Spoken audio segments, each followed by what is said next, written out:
हमारे गुणों में पूजन का प्रभाव जरूर आना चाहिए। अगर हम अपने गुणों में सुधार ना कर पाए, अपने ऊपर सुंदर प्रभाव ना ला पाए जीवन में, तो पूजन का फल भी नहीं मिलता। जैसे ध्यान दीजिए, हम लोग धन को क्या कहते हैं? लक्ष्मी मैया कहते हैं कि नहीं कहते? सब लोग क्या कहते हैं?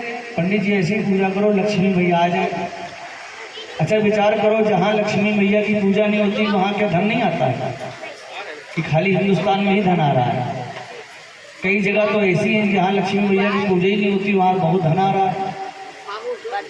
अच्छा विचार करो, क्यों हम लोग हर चीज को धर्म से जोड़ देते हैं? धन को लक्ष्मी से जोड़ दिया, कन्या को देवी कहते हैं, पत्नी को गृह लक्ष्मी कहते हैं। अच्छा विचार करो, पेड़ों को पीपल पर भगवान ब्रह्मदेव हैं, नीम पर कौन सी माता है? शीतला माता है, तुलसी माता है। अच्छा विचार करो, हम सब पत्थर में भगवान है, हर जगह है भगवान। क्यों जोड़ते हैं मालूम है? क्योंकि जल में कौन सी देवता है? वरुण देवता है।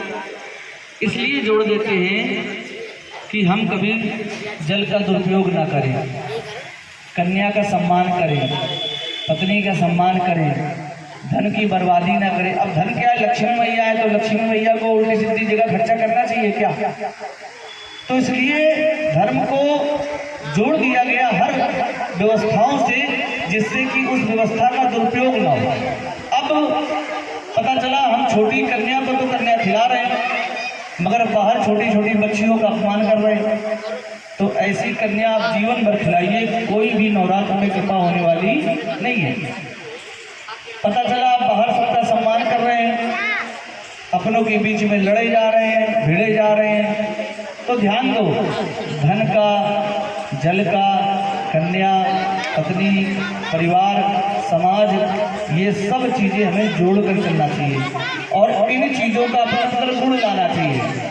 नहीं तो अगर सोचते रहे कि हम लक्ष्मी मैया की पूजा करते रहेंगे और हमारे घर में लक्ष्मी आती रहेंगी, तो ध्यान देना, जब तक आप अपने गुणों को अच्छा नहीं करेंगे तब तक लक्ष्मी नहीं आएगी। और अगर आ भी गई तो कभी भी तुम्हारे घर पर अच्छे से रुक नहीं पाएंगे। इसलिए सबसे पहले हमें अपने गुणों पर ध्यान देना चाहिए। और पूजा करते करते हम हर रुद्रा विषय में आप लोगों से यही कहते हैं कि हर वस्तु के पीछे गुण है।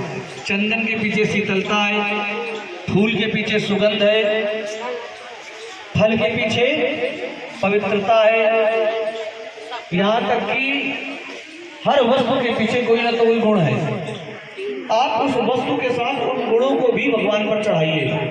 ऐसा नहीं कि हम खाली वस्तु चढ़ा रहे, गुण नहीं चढ़ा रहे। जल के पास क्या है? शीतलता है।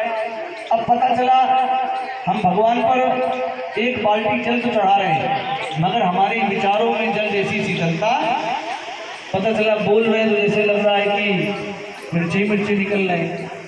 तो ध्यान दीजिए, हर वस्तु के पीछे, यहाँ तक कि जो धूपबत्ती जलती है ना, दीपक भी जलता है तो स्वयं जलता है मगर दूसरों को प्रकाश देता है।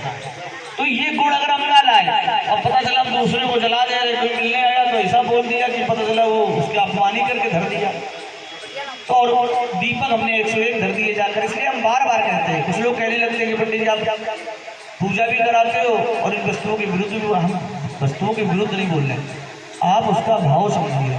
क्योंकि अगर भाव नहीं समझ पाए तो जीवन भर आप दीपक फूल पाती चढ़ाते रहिए, कहीं कुछ नहीं मिलने वाला।